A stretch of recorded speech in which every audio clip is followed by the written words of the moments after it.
vous est réservé dans les cieux. Puisqu'il nous a parlé de l'œuvre de Dieu dans le passé, il nous montre maintenant notre espérance basée sur l'œuvre de Dieu dans le futur. Dieu nous a fait renaître pour recevoir un héritage dans le futur, qui nous attend et est réservé au ciel. Cet héritage a certaines caractéristiques, il est incorruptible, indestructible, non contaminé, qui ne tache pas et ne dégénère pas, et inaltérable, qui ne se flétrit pas, qui ne finit pas. Aucun héritage que nous recevons dans cette vie n'est comparable à ce qui nous attend en Christ dans le futur. Pierre le décrit comme des choses que les anges eux-mêmes désirent voir. Tu t'imagines, rien de ce que nous pouvons recevoir à notre époque n'est comparable à ce qui attend sûrement ceux qui sont en Christ. Ce sera l'œuvre de Dieu dans le futur, là où repose notre espérance. Mais Pierre parle aussi du présent, puisque l'espérance que nous avons en Christ est également fondée sur l'œuvre de Dieu dans le présent. Volume 5. Que vous êtes gardés par la puissance de Dieu par la foi, pour le salut, prêt à être révélé dans les derniers temps. Dieu n'a pas seulement fait son œuvre dans le passé ou ne le fera pas seulement dans le futur. Dieu est très impliqué dans le présent. Le verset 5 nous dit que ceux qui sont en Christ, ceux qui entretiennent une relation croissante avec lui, sont soignés, gardés, protégés, rien de moins ni rien de plus, que par la puissance de Dieu pour atteindre les résultats et la promesse de l'œuvre gracieuse du Christ dans le passé, c'est-à-dire l'héritage glorieux qui attend les enfants de Dieu. Dans le présent, Dieu s'implique intensément avec vous et moi, déterminée et constante. Dieu ne part pas en vacances ni ne dort, ou bien son pouvoir est si limité qu'il ne peut pas éviter vos afflictions.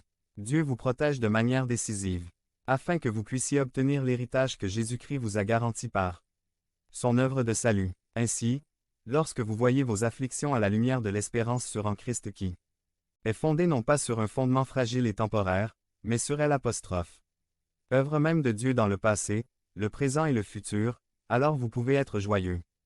Parce que ce que vous êtes traversé, ce n'est pas en dehors du plan de Dieu, cela n'a pas échappé au contrôle de Dieu, cela n'arrive pas parce que Dieu a dormi ou a été négligent, mais votre vie est entre ses mains et vous pouvez faire confiance à ce Dieu qui vous a montré son amour dans le passé, qui nous réserve, à vous et à moi, de grandes merveilles pour l'avenir et 882. Qu'il est avec nous chaque jour alors que nous affrontons les afflictions, sachant qu'il nous protège, nous garde, prend soin de nous pour que nous réalisions ses promesses sûres. Considérez vos souffrances à la lumière de notre espérance sur en Christ. L'espérance, certaine, fondée sur l'œuvre de Dieu. Mais notre espérance sur en Christ n'est pas seulement fondée sur l'œuvre de Dieu, mais aussi de notre espérance sur découle le dessein que Dieu a pour tout, même pour la souffrance dans nos vies. En comprenant un peu mieux le dessein de Dieu, nous pouvons compter sur notre espérance sûre pour endurer la souffrance.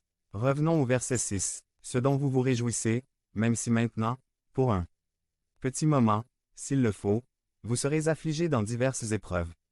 Nous avons déjà clarifié où se situe la joie ou l'allégresse dans le contexte des épreuves, dans l'œuvre de Dieu dans le passé, le présent et le futur, notre espérance vivante.